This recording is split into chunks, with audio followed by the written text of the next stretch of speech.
I love you just made that up. Thank you, Maria. Thank you, Maria. Oh, this is a room full of badasses, everybody. Welcome to this panel. Thank you, Maria. She's not wrong. This is going to be the sassiest of all of the panels that you will go to today. It is arguably the best. Welcome. The biographies of each of the panelists are already in the journal. By the way, I didn't write the script, Stuart did, so it might sound more aggressive than I want, so follow me down that rabbit hole. So I'm going to make very brief introductions so that we have more time for your questions. I'd like to introduce Simona Caldwell, Los Angeles Sports and Entertainment Commission. Christy Castillo-Butcher, SVP of Programming at SoFi Stadium. Samantha Dickens, Senior Manager of Premium Sales at Crypto.com Arena. Doan Liu, Executive Director of LA City Tourism Department. And Patty McJanet, President and CEO of LA Tourism and Convention Board. Tourism and sports are pivotal to California's economy, driving significant investments in community engagement.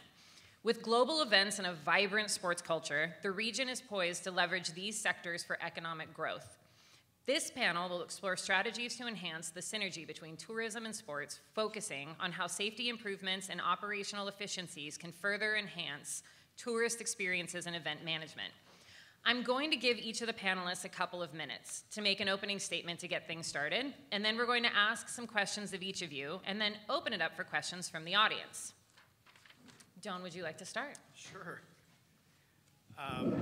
Good morning, Doan Liu. I'm the executive director of a small little department in the city called the City Tourism Department, and I got the designation of being the chief tourism officer for the city of Los Angeles.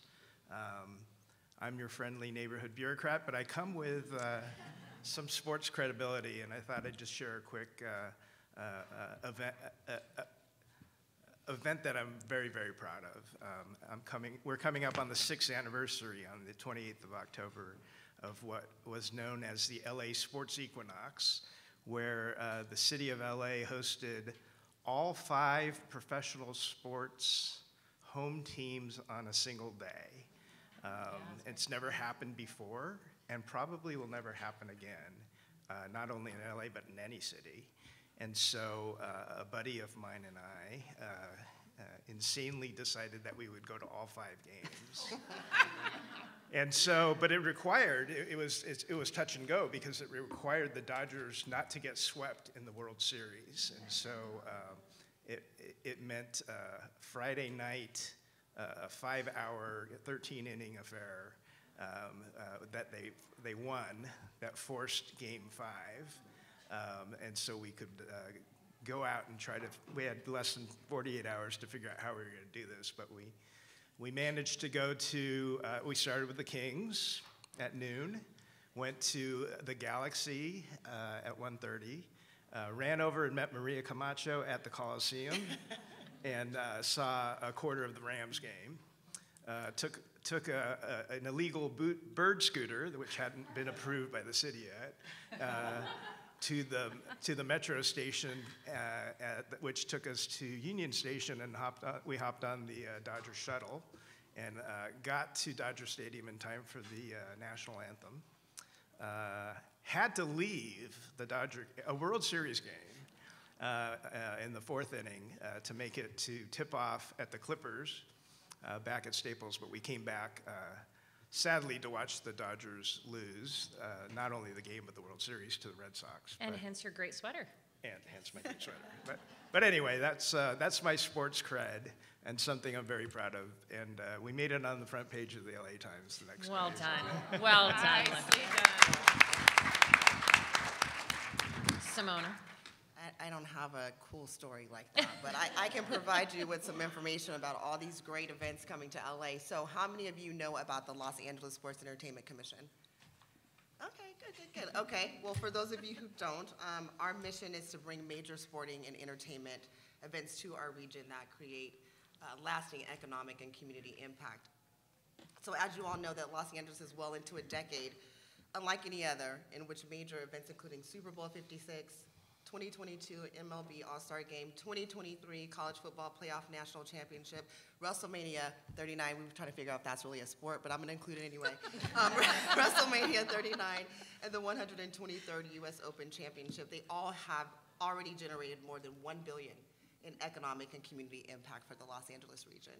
So looking ahead, the Los Angeles region now approaches a stretch of even more major sport events unmatched by any other destination. So in 2026, as Maria briefly alluded to, we have NBA All-Star, U.S. Women's Open, and FIFA World Cup, which is first. I have my pin on, you guys don't see it, but yes, FIFA World Cup.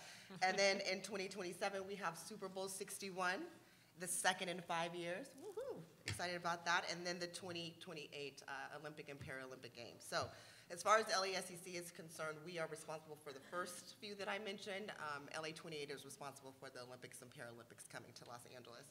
So speaking of which, NBA All-Star is projected to generate more than $350 million in economic and media impact for Inglewood and the greater Los Angeles area, and that's according to Temple University Sports Industry Research Center. We want to give them their credit. The U.S. Opens Championship, the previous events that have occurred have delivered $25 to $35 million in economic impact. And FIFA World Cup, so it's projected to generate $594 million in economic impact for our county, okay? Made up of $343 million in direct spending by World Cup visitors. That's direct spending by visitors.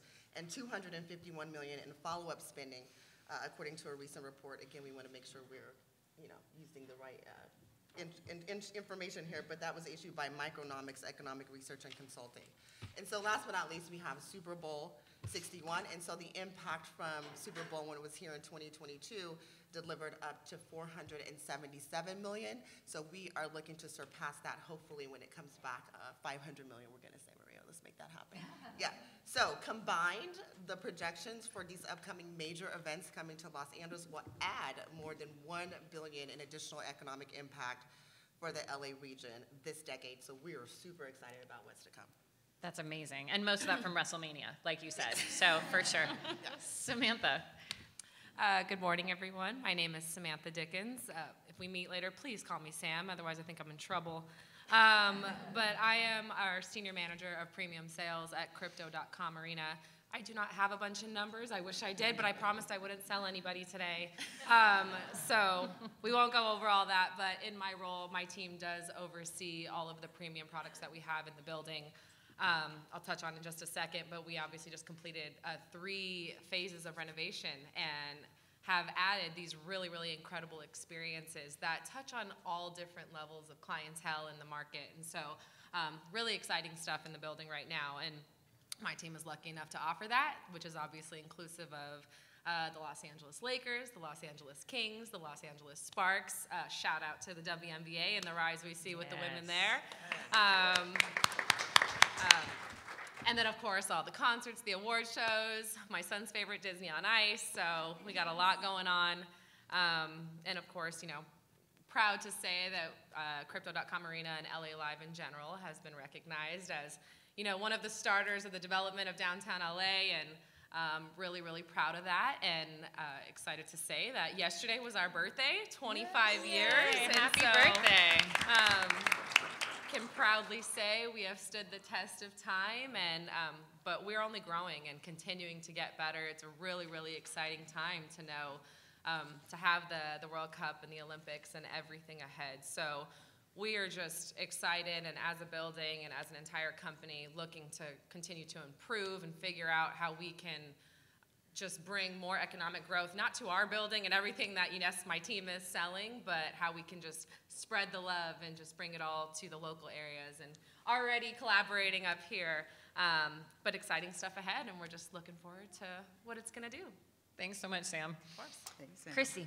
Hi, I'm Christy Castillo-Butcher. I oversee all the content at Hollywood Park and SoFi Stadium, which is everything outside of our NFL teams, the Chargers and the Rams. Doan, now that we are in Inglewood, you'll have to just next time pivot off the 105 from the 110, because you did the 110 shuffle, but you got to introduce the 105. I know you've been there quite a few times. I've had the great opportunity, and SoFi Stadium Hollywood Park has had a great opportunity to work with pretty much everybody at this table. and delivering world-class sports and entertainment experiences.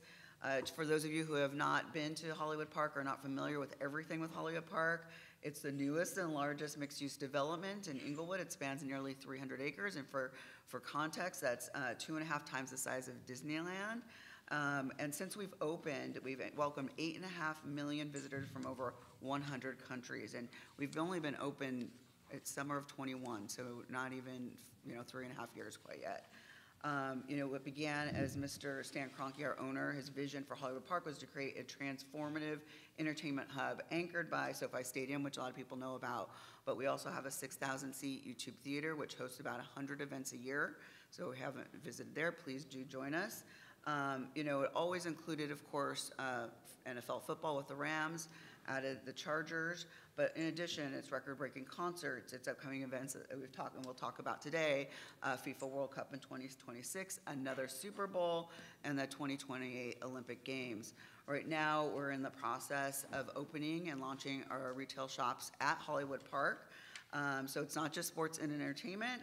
The development offers vibrant retail spaces, dining options, and immersive experiences with our new tenant, Cosm.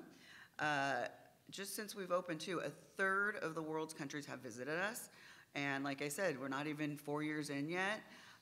We all know, which we'll talk about here, the power of tourism, and it lies in the ability to bring people together and create these unique experiences, which we've all done here. And in 2023, we had thousands of Swifties descend upon us and create their experiences. And they came from all over the world, and they stayed, at our local hotels and dined at our restaurants and spent money while they were here. So we look forward to more of that. Looking ahead, Hollywood Park will continue to be the hub for culture, innovation, community connection. As we grow, our focus remains on creating a vibrant destination that connects the local community while welcoming millions of visitors from around the world. And I think the local and global connection is really important as we continue this discussion. Thank you so Thank you. much. Patty. Well, thanks. I think Christy just set it up, calling it the power of tourism. We like that. With Los Angeles Tourism and Convention Board, have been fortunate to be with the organization for years and years and years. And I will say that this is probably one of the most exciting decades that I've been with the organization in terms of looking forward to our whole decade of sports and entertainment that's coming up. How many of you worked with Los Angeles Tourism? Okay, not as many of you as I would like to see. Just so you guys know, we're a not-for-profit organization. We are officially recognized as the tourism, the marketing and promotion organization for tourism across the Los Angeles region. And obviously our partner over there, Dylan Liu, who oversees our contract actually, so I can't say very, have to be very nice about that. No, we are very, very fortunate to have such good partnerships. We work also very, very closely with the Sports and Entertainment Commission. We work very closely with a number of the business organizations. And, the power of tourism couldn't be better said. I think you guys all know that tourism is one of the leading industries in Los Angeles as an economic driver and also an employer with over 500,000 people employed in our industry. As we're looking forward to, we're starting now, of course, promoting the events that are coming up. And it's not even just the sporting major events that are coming up. I mean, we just even did a campaign called Now Playing, where we were really trying to focus on the different events that are happening clear across the region. Because yes, we've got the big events, but there's also a number of events that are happening in the region. And our goal really is to have tourism deliver impact for the communities, positive economic impact and job contributions. So this campaign has been really fun, and it's gone really well in trying to promote the different regions. I also have a sheet that I'll pass out to you guys later, you can pick up, but we just, as part of that, we've also been updating our website, and trying to really focus and drill more into regions. So we just actually updated everything on the Valley. We also have a little video that we were using for some of our influencer work and stuff. So we weren't able to show it here, but I have links to it, so I can pass these out later. But I'll shush up for now. No, that was amazing. Sam, because I don't want you to think you're in trouble. With the upcoming surge of global events, how are Crypto.com Arena, how is Crypto.com Arena collaborating with community organizations from transportation to event management, and what role do public-private partnerships play in these efforts? All right. I guess the first one we'll knock out real quick is, we have been blessed as a building to have been we've hosted 22 of the Grammy Awards. And so it's a pretty well-oiled machine on a public sector working with the city and being able to maintain and execute an event of that caliber. So we're just gonna rely on our fundamentals on that one and just continue to build on those relationships and the systems that have worked for so long, but then of course evaluate other areas. But I would say the big one is the private sector and just figuring out how we can continue to bridge the gap with the local businesses. And that's already a big AEG initiative, and figuring out how we can help the local businesses get certified and just find a way to advocate and get, specifically minority and women-owned businesses out there and making other companies and needs aware of what's there. Talk about all hands on deck. The FIFA World Cup and the Olympics are going to be the ultimate in that particular case. And so I think we're ready, and we already have the foundation in the works to just capitalize and make sure that we're involving everyone in the city and Amazing. Delivering on all the needs. Amazing. Simona, to that point, what efforts are there to ensure that local and minority-owned businesses benefit from the economic opportunities provided by these large sporting events, and how can programs foster long-term partnerships with event organizers? Okay, well, a couple things. So I'm sure if you all are involved with any chambers, any type of business organizations, you've heard them talk about all the great opportunities that are going to be available as a result of all these high-profile events coming to Los Angeles. So with that being said, you have a city's program called RAMP. If you guys have heard of it, yeah, give me a nod. There's RAMP, there's Procure LA. The mayor just came out with that program last week. There's Compete for LA, there's One LA, so there's a slurry of different programs out there to help you prepare to be contract ready for these high-profile events. Let me be transparent and say everyone's not going to get a contract, and just being completely brutally honest. Of course, there's qualifications, eligibility requirements, and the like, and that starts with certification. As Sam alluded to earlier, having the program to help folks get certified. The other part I think people need to understand is, even if you're working with the chamber or whatnot to try to get ready for these opportunities, the NFL, FIFA, those folks are not hiring, right? It's the production teams that they're working with that are actually hiring the local and diverse businesses or small businesses to assist in this regard. So with our program, we have a program called Business Connect with the LASCC. It is our supplier diversity initiative with the organization. It was created when the Super Bowl came in 2022. And so we have about almost 200 local diverse suppliers that we work with in event production. So even though some of the other programs that I mentioned, those are probably more generalized, ours is more specific to event production, and there are about 32 disciplines within that. And it include floral, furniture, AV, tenting, like all that good stuff, porta potties, all those things that you think of when you see a large event. So we are working with all these other programs just to make sure that if there are folks who are certified in event production that can assist, we will help them as much as we can, since we have a little bit of a direct connection to some of these events since we are the host committee. But yeah, I think as long as people if you sign up on all the platforms that are available to you, as a small or local diverse business, please do. Don't limit yourself to just one program. If you're on RAMP, then get on Procure LA. If you're on Procure LA, then get on Compete for LA. I mean, there's so many out there, but just make sure that you give yourself a chance and multiple opportunities to be seen as a local business. Nice. That is really helpful. Joan, how is the LA City Tourism Department preparing for the economic impact of upcoming global events, and what specific measures are being taken to ensure that local communities benefit? Yes, thanks. I should explain what my department actually does. I'm the smallest city department, both in headcount and in budget, fortunately, because what that allowed us to do, and the reason why we're so small is because we privatized about 10 years ago.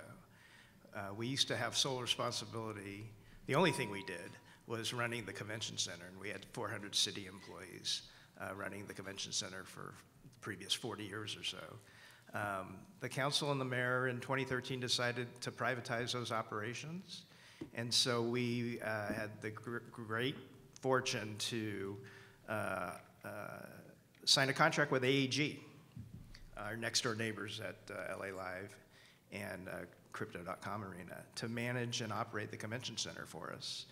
And after 40 years of costing the city money, quite a bit of money, on year one, the convention center was profitable, unusual for a city department, as you can imagine.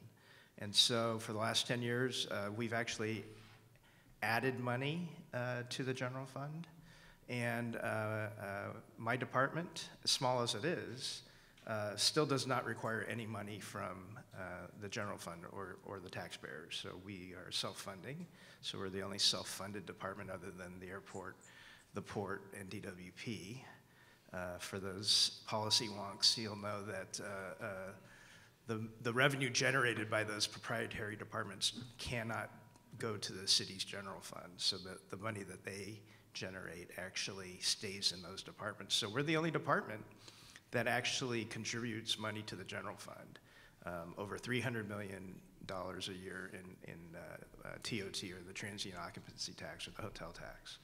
So given all that, and at the same time we privatized the convention center, the council and the mayor wisely said, why don't you take over responsibility for the tourism board as well? And so I think for 40 years or so, the tourism board thankfully did a great job, but really didn't report to anyone in particular at the city.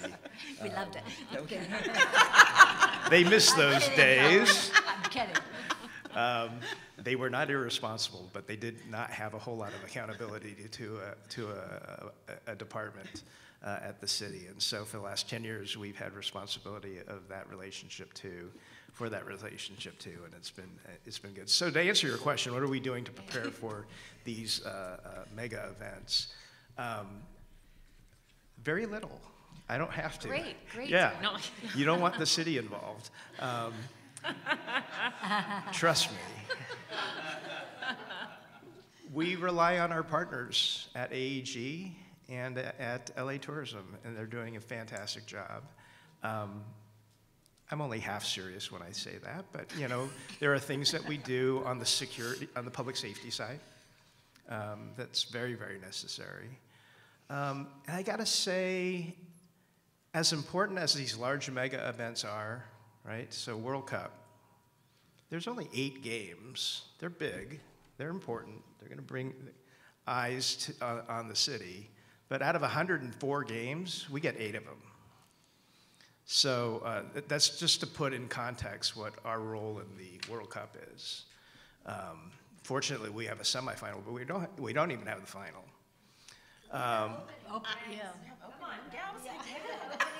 We do. Listen, I'm the biggest soccer fan, as Christy well knows, and I cannot wait. But I just want to put in context, you know, that we understand that. And the Olympics, huge, 17 days. I had the honor and privilege of working on the original bid in 2014 for the 2024 Olympic Games in my role as deputy mayor for Eric Garcetti. And what Mayor Garcetti said at the time is, we're not going to do anything just for this 17-day event in 2024. That's what it was, 2024 at the time. Because we don't need to, right? So we're not building any new facilities. We're not building new venues. And he always said that the Olympics were going to be an opportunity for us to do the things that we should do, right? And so the transportation improvements, the public safety improvements, the infrastructure that's not needed just for the Olympics, but for attracting hopefully 70 million visitors a year to Los Angeles in 2028, right? So it's much more important to do these things, not for these mega events, but because the city of LA needs these things.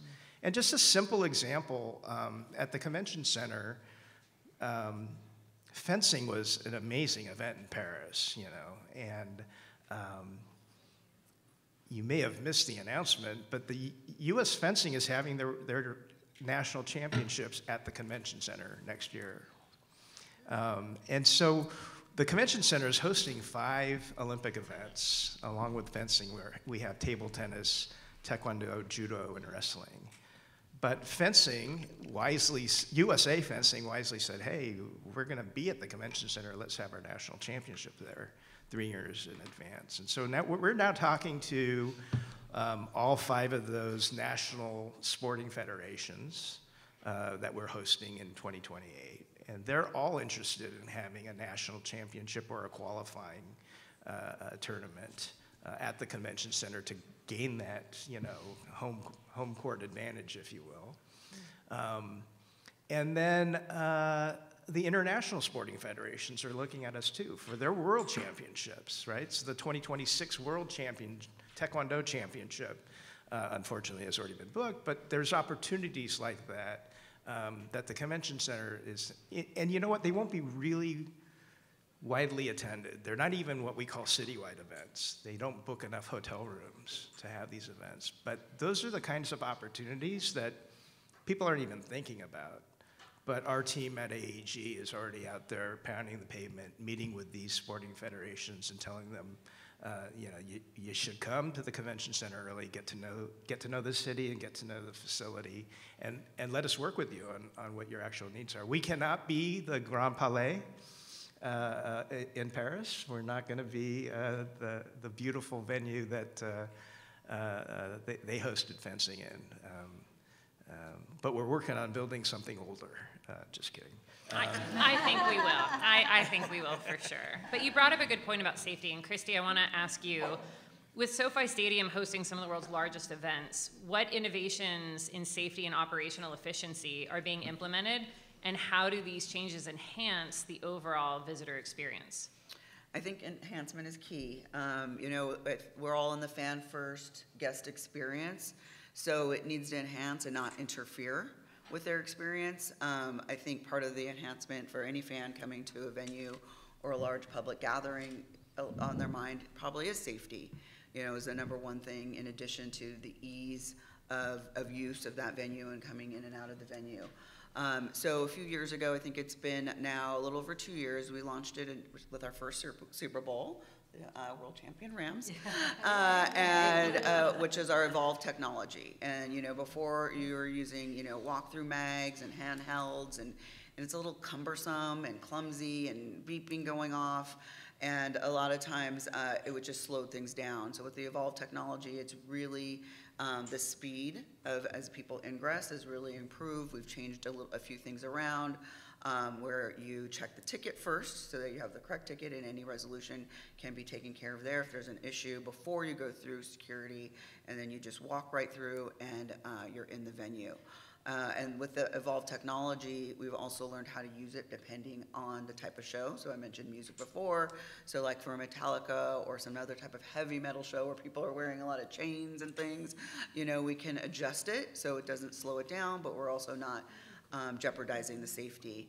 The other thing is cyber, you know, it's technology and cybersecurity.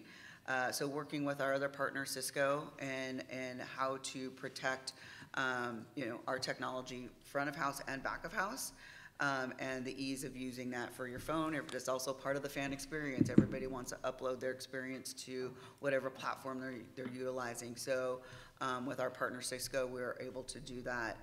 So I think really it's the intersection of safety, security, technology that enhances the fan experiences, and we have to think of that first. And as we're, you know, Doan mentioned, you know, the global events that we all try to secure, we do have to come together as we bid on these events together. And so we're working with, local agencies, state and federal as well, to bid on the events, and with our, local sheriffs, PDs. And it's just something to think about as well. It's, again, very important for the fan experience. It's also very expensive. So that's probably the biggest driver as far as the cost. One of the biggest drivers is security, with police and fire and cybersecurity. So it's something to think about as we continue to pitch these big events, as we want them to come to the LA region, as we talk about cost. And tourism is an economic driver to the region, but what we secure is not free. So something to think about in the larger conversation. That's really, really interesting. I don't think people think about the cost. I don't think it's the first thing that they think about. It's the most expensive thing. Right. It's not like NCIS where it's just a computer and it just pops up and, facial recognition does it all. No? Patty, with your leadership at the Los Angeles Tourism and Convention Board, how are you positioning Los Angeles to capitalize on the influx of global tourists for events like the World Cup and the Olympics, Paralympics, all of that? Well, obviously, as a marketing organization, our job is to drive demand. And so we have certainly been positioning Los Angeles as one of the most diverse destinations in the world, certainly as a creative capital, and we are now an epicenter for sports. We've added that to certainly the whole branding message that we've had, but we're really emphasizing that a lot. I think it's important to also realize that we have global representation, so we have offices overseas, and we have representatives both from a media perspective as well as from a trade perspective in about a total of 15 countries. And so obviously that message is being put through all of our channels. And yes, it is still long-term, but I mean, even as an example, next week, and we work with different partners too, I should say. Visit California. I don't know if all of you know, but they are the marketing arm for tourism for California. There is also an organization called Brand USA, which is the national organization for promoting tourism. And next week, Brand USA is sponsoring, it's called Travel Week. It'll be in London. Adam, our president CEO, is probably on his way about now to head out there. And so you can be sure that we will be already promoting it at that event. And so that's mostly for the Europeans, but holy. Yeah, that's wild. Well, because we just had. There's been a couple. Yeah. So. No, but we just had, yesterday we were in great meetings, shakeout. and it was the shakeout thing. So I was thinking, oh, God, are we going to get under again? Okay. Yeah. Okay, yeah, exactly. I know the exit right there. Okay, I just lost track of what I was even No, saying. it's fine, it's fine. Let's all go to the there. bar. We're fine, No, we're fine. No, but the other thing too, so throughout the year, we attend a zillion trade shows, and all of, obviously that's going to be part of our marketing message. And so it's the branding, but it's also, we're a membership of 1,000 members, different businesses, so we want to make sure that they are understanding and preparing as we go forward as well, so that we've got consistent messaging coming out from them. And in fact, we're working with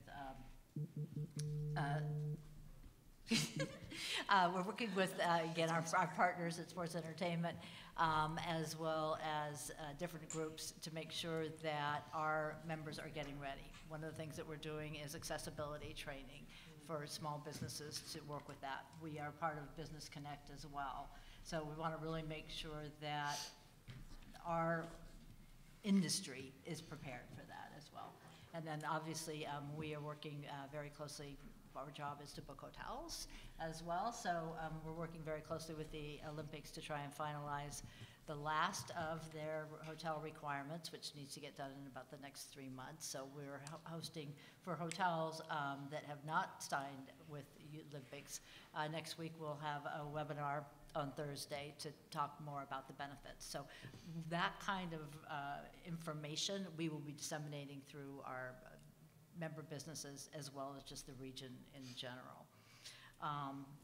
And one of the other things, although I don't know if I need to go into this now, but you just mentioned the cost of these events.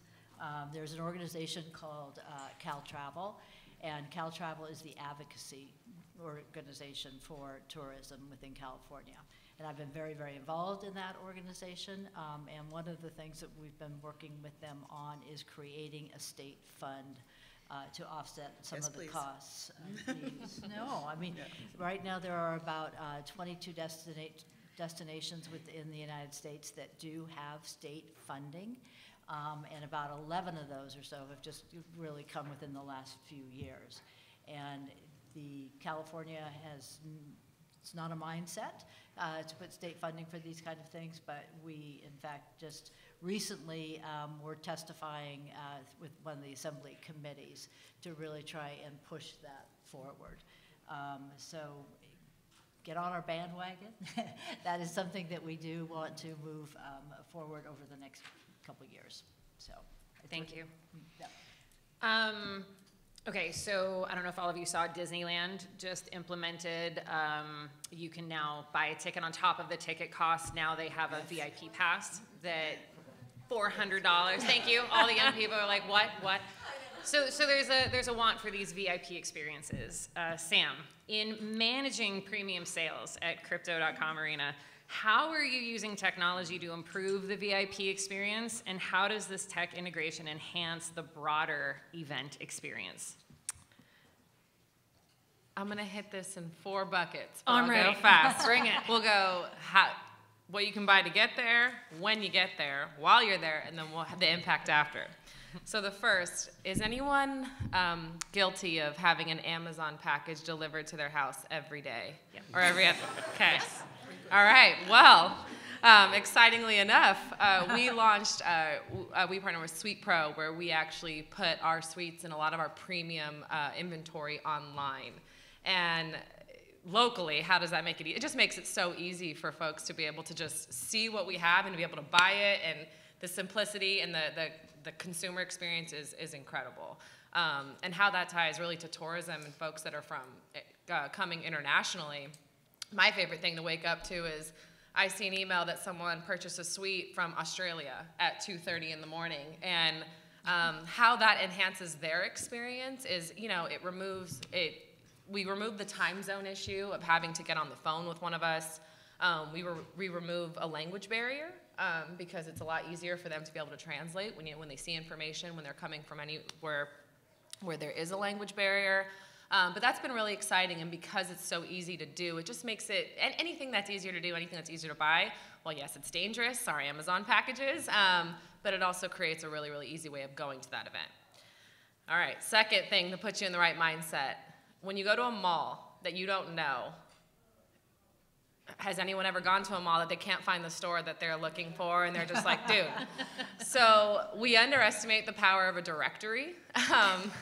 And wayfinding, and so how we have enhanced the experience when you actually get to the event, whether you're from LA or not, we have created a premium app. So while that's not a groundbreaking concept, just to have an application that houses all the necessary information you need to know, where the restrooms are, what parking you should go to, what restaurants are around, and then added in that, we put out special offers to those restaurants to just create that experience of having everything you need to know, tying that to folks that are coming internationally. Could imagine, how difficult it is to navigate and source the right information when you're doing a random Google search. Having that application makes it really, really easy to navigate. While you're there, something that is on the app is, finding our sensory and innovation opportunities that we've put out there. So we just recently secured a Culture City certification, and we have these pods, and we're finding ways to just adhere to all the different needs of our guests, and that really seems to have a strong impact on people that are coming to the building. For example, we'll have our isolation pods so someone can get that relief that they need. And so not only do we have an app to help you find it, but we have that opportunity for folks that need it. And then after, naturally the data. It helps us and helps our partners curate the content that we need to bring, and what we're really excited about when these big events do come. As Patty mentioned, LA is already extremely diverse. We are a melting pot, and what's really exciting about all the different cultures that are going to be coming is that it exposes what's already in our backyard and then allows us to curate and choose the content that gets delivered to them. And we can really, you know, long term, like Doan mentioned, we want to do something that's going to last long term, and just being able to get that data and that information and allow us to bring what we need to our actual home city is really exciting. So a lot of stuff in the works, but Least amount of friction, though, is what I'm hearing. Yes. Just least amount of friction across all the verticals. yeah, just make it easy to get in, and when you get there, can you navigate super easy? Do we have everything you need to be comfortable? And are we making sure that we're delivering the same experiences over and over again? I think we're trying to touch all of that right now. Very cool. Very cool. Simona. Hey. The Business Connect program is vital in creating opportunities for local businesses. How are you working to ensure these businesses secure long-term partnerships and continue to benefit beyond the short-term impact of major events? Part of the Business Connect program is part of our legacy for the Los Angeles Sports and Entertainment Commission, along with some community impact work that we do. And just to provide a little bit of context about Business Connect, again, it came to LA when the Super Bowl came to Los Angeles. So we started the program in 2020 and started looking for businesses. A lot of people were like, what is this? They didn't believe it. So we had, our director at the time was looking for business, like really had to go out and get businesses to sign up. Now we're not at that point anymore, so I'm excited about that. But we licensed the program from the NFL. It was an NFL program because it was so successful when we brought it here for Super Bowl 56. We had over 7 million of our local diverse suppliers get contracts in that dollar amount. So we were super excited. So we said, hey, NFL, can we keep the program here? And they said, sure, go ahead and use it. So we are now using it, again, for the high-profile events coming to LA, but we are also working with the events teams, the venues, whatever else is coming to Los Angeles. You said fencing. I wrote that down because I'm calling you about fencing. Just finding other opportunities for our suppliers to continue to get business and these opportunities to bid on things happening in LA. You know, we have to circumvent the I got a guy already. A lot of these organizations and people go, I already got a guy. So we are really being strategic in how we manage that piece for our suppliers because, you know, they're like, hey, we tried, but, you know, they're not being picked because, oh, yeah, we already have someone. So in doing so, hopefully that'll generate more opportunities for them in addition to working with other entities, venues, teams, and the like outside of just the high-profile events. So that's what we're trying to do. And I think part of our program, what we pride ourselves on, is I try to intimately know the businesses I'm working with. So the matchmaking piece, if we get a request from a prime contractor or if I get a request from the Rams, I know who to go to specifically to help them pair so then they go, yeah, that's who I want. And so that's one of the things that we pride ourselves on. Plus we vet our people very well so we know, you know, their prior experience, making sure they're certified. So when we present them to these folks, then they know they got a good person they're working with. So, thank you. Doan, you talked about, clearly you've like crush on Paris. I can feel it. So what lessons can California learn from other international successes in attracting and hosting major sporting events, and how can California continue to stay a leader in global tourism and sports? Tricky question. So I think the lesson learned from Paris is that the Olympics and the Olympics is a TV event. I had a number of friends that were there for the Olympics, and unlike my Sports Equinox day, they could go to one event a day. I had it on all 4 TVs in my house. I had every channel. I could see 20 events, most of them live, in one day. And NBC did an amazing job of storytelling, right? It wasn't just play-by-play. We got to hear about athletes' lives and their stories, and that's what's so amazing about the Olympic Games. And it really is a televised sport. Even the mayor told me that the opening ceremonies, which was an incredible event to watch on television, she sat in the Trocadero, not even on the Seine, in the same seat for 5 hours, and got to see only what was in front of her as it marched by. And it wasn't that exciting, right? It really, really wasn't. It's nothing like the experience that a TV viewer had. So I think the lesson that we need to learn from the Paris Games is that we have to remember, yes, we're going to make it a great experience for the spectators. We're going to even spend more time making sure that the athletes enjoy themselves while they're here. But we have to remember that this is a TV event, and the earned media that LA will be getting to advertise Los Angeles as a destination to the world is invaluable. Billions and billions of dollars of free advertising. And so that's our challenge. We're gonna have to make sure that LA looks spectacular, and it will. Yeah. It's very, very easy for us to do that. And with the storytellers that make up Los Angeles's creativity, culture, and industry, we're gonna be able to tell amazing stories that translate not only to television, but all the other medias, maybe some that haven't even been invented yet, right? We'll be able to tell those stories and bring people back to Los Angeles. Patty? You okay, Patty? That's the true value of hosting the Olympic Games, is that free media that we're gonna get and the stories we're gonna be tell, and the people that are gonna be coming to Los Angeles for years and decades after the Olympic Games leave. Anyone else on the panel have any thoughts on that? I would just say yes. We at SoFi Stadium at Hollywood Park, and our team that delivers the content, we deliver it under what we call 4 pillars, and that's sport, it's lifestyle and music, it's community culture, and it's enterprise value. And that's what the Olympics are, it's enterprise value. So exactly what you're saying, Doan. And so we need to look at these, yes, these major events are very important and for the enterprise value, but then there are other events that we're booking along this table and delivering to the Los Angeles region that are just as important, if not more, when it comes to the tourism dollars, because people are coming in. I mentioned Taylor Swift, BTS, which we had 4 nights of. People came, this is when we were still checking Vax cards, and so we were looking at IDs and Vax cards, and people were coming from all over the world over that weekend. We have coming up at SoFi Stadium in the spring, the Nations League Championships with CONCACAF, and there'll be international visitors coming in March to SoFi Stadium and the surrounding areas. We'll probably use Woodland Hills as our training facility, so the teams will be staying there. We'll have open practices. People will descend upon that area as well. So those are important and not to forget about either. And tonight, you have a major event. Yes, and we have a major event. We're hosting 3 Friday Night Lights. Tonight is our second with St. John Bosco and Servite, and next weekend we have the East LA Classic with Garfield and Roosevelt. So Please join us.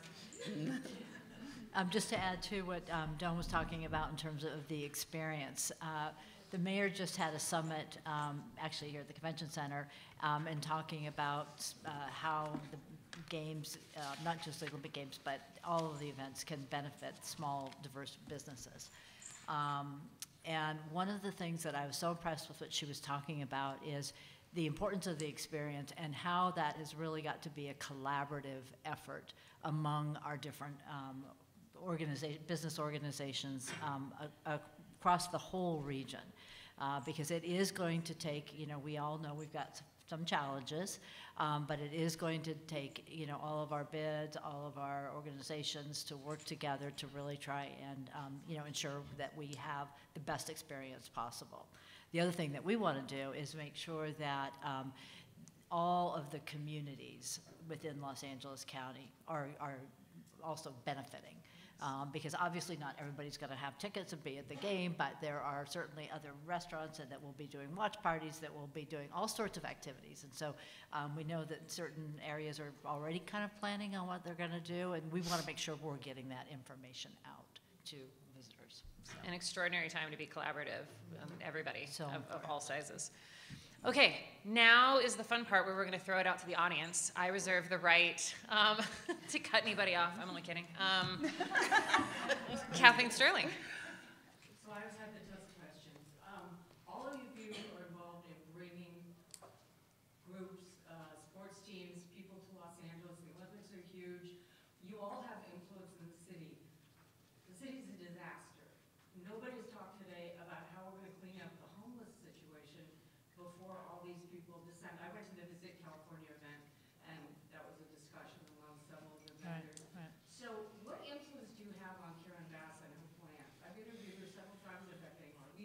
street, and it's always, we have a plan, they're still there.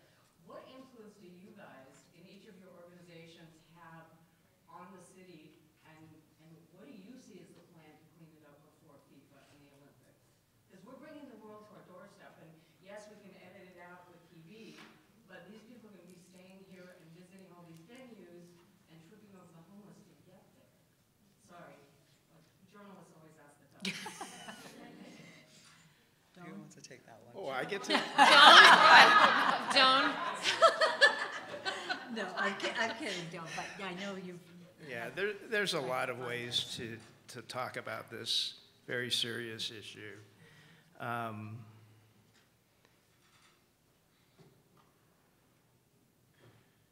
And I guess I guess we have to recognize that Mayor Bass is a little different in the way she wants to approach this. Many of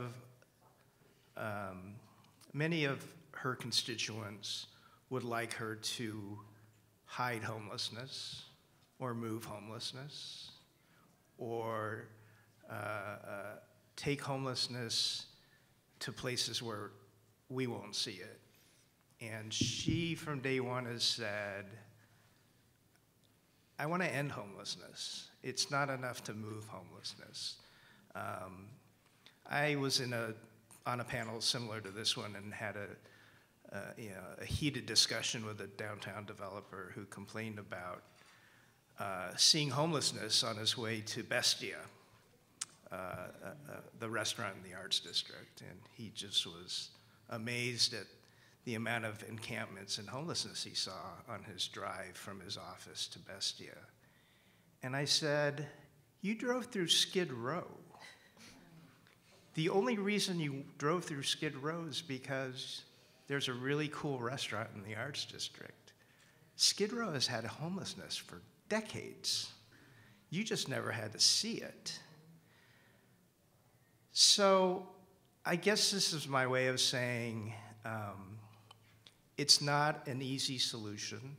Yesterday, someone came out with a number of $21 billion, right? The ultimate solution to homelessness is homes, right? If you have a home, you're not homeless. And the mayor wants to build homes so that everyone has one to live in.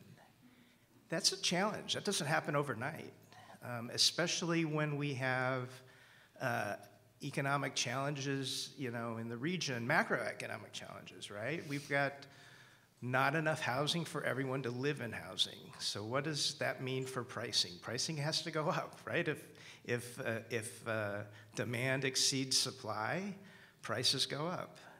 That means at every rung of the ladder, people get priced out of their what they might be able to afford in Phoenix or Valencia or Oklahoma City.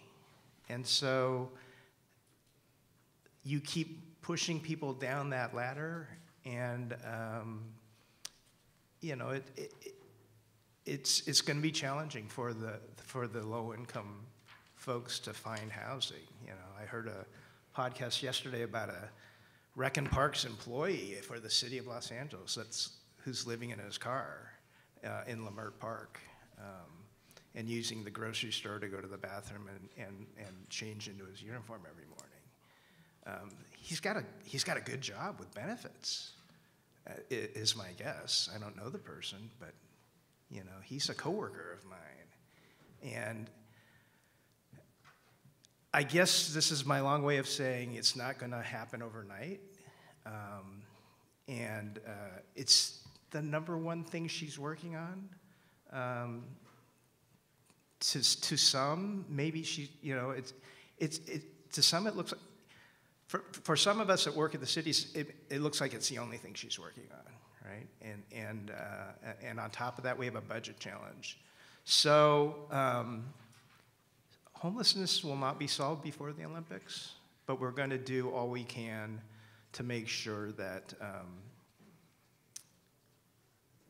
that there's a marked improvement in time for these major events. But again, she's not trying to solve homelessness because we're hosting the Olympics, right? She's trying to solve homelessness and doing it in the most difficult way, right? By building new homes. And so she's doing this because it's a crisis that needs to be solved, not because of these mega events. So let's not fool ourselves into thinking we're going to clean up our streets and move homelessness to an area where sporting event attendees won't see them. That's not what she's trying to do. The panel, any other thoughts? No, the only other thing I was going to say is I had just referenced a few minutes ago about the fact that her message was so strong about the collaboration. And I really think that that is going to be essential for us to be able to move everything forward with regard to that. For instance, we're working with a couple of the bids and actually trying to bring additional, or working with one of them to bring additional officers, not police officers, but bid security folks onto the streets when we've got major activities happening. And we're, again, just trying to put that visitor experience, more eyes on what's happening, as well as making people feel comfortable and secure too. And so that's things I know that I'm seeing more and more of that happening from in the different regions. And so I really do agree with everything Doan just said, and I have to really commend them on the outreach that they are doing to really work with some of the different business groups as well. So, my 2 cents. All right. Christine? So, lightning mood just a little bit. Obviously, tourism, you're marketing to others to come here. My question is on the local communities and the partnerships that exist with local communities, and specifically local youth. Soccer right now in Southern California is the #1 sport among youth, bar none, and it's grown exponentially in just 15 years. And I think a big part of that is the accessibility for kids to not only go see a live game, see it on TV, but meet some of their favorite people. And I know Aaron Donald does a phenomenal job where I live on meeting with kids and really inspiring them. My question is, especially for the venues, what do you do to allow more access for children to visit your venues? Games are expensive. I mean, unfortunately, my daughter, going to be leaving the nest soon, but we can't afford to take our family to a lot of games. It's just not a priority for us. How do you make it accessible for our local communities to visit your venues and to experience what you're asking others to come in and pay for from around the world? A venue is part. It needs to be part of the community, and I think that includes their tenants. So for us, it's and our sister company, the Rams. They do an incredible job, like you mentioned, in the community region wide, working with our promoter partners. We mentioned WrestleMania. I mentioned CONCACAF. They don't come in just for the event or just for the match, especially somebody like WWE. They really look like the kicking off the year before into going into the next WrestleMania and engaging with the community, whether it be, through youth groups, boys and girls clubs, partnering with the Rams, partnering with the venue, and really engaging the community, leaning on the venue to introduce them to those stakeholders, because they don't know our city, we do. And so that's an example. CONCACAF will come in and they will really engage with the youth as well.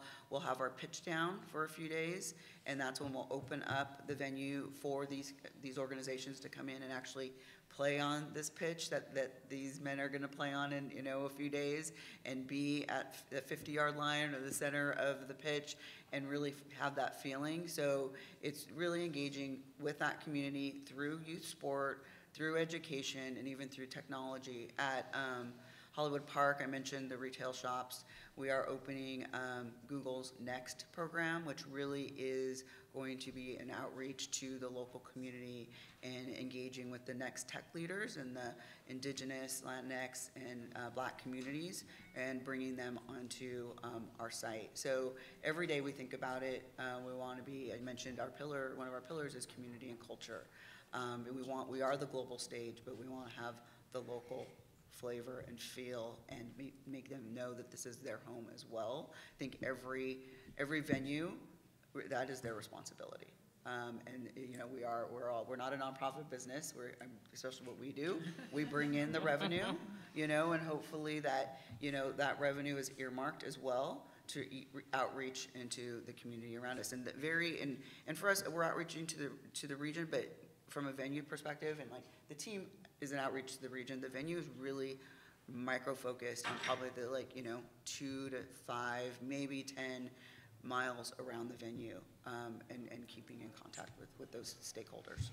Yeah, even the high school football games that we're hosting at the stadium, that's awesome. Yeah. There are folks coming in from all over to come to East LA Classic, whatever. That's awesome, yeah. Right? And they're not our team, but come. So it's exciting to be able to do that now. And we have a very robust tour program, which again is an enterprise. But we do outreach to school programs through education to bring them out. They can learn about the different aspects of what you do to run a venue. Everybody can't be playing on the field. So what is the business behind that, and how can you bridge that for those children or those high schoolers? And then, you know, they get to have fun. They get to go through the locker rooms. They get to run on the field. They get to kick, punt, and pass. It's a really great time. So that's part of what we do. And the mega events are really good at working with the venues and the convention center with their fan fests, which are usually free.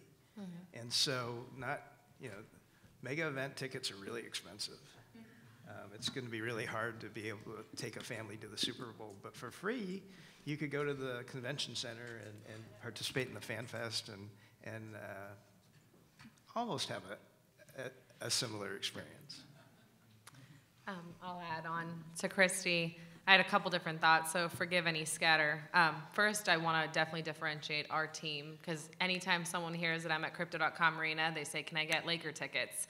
Or can I talk to LeBron James? And as much as I would give anything to make that happen, just to differentiate, they are our tenants. But I just want to mention that the Kings, I can't speak on everything that they're doing, but I do know they're doing an incredible job of bringing hockey into areas that maybe wouldn't be expected to be for those. I don't know if you've been able to take advantage, but incredible stuff there that Jen Pope is leading.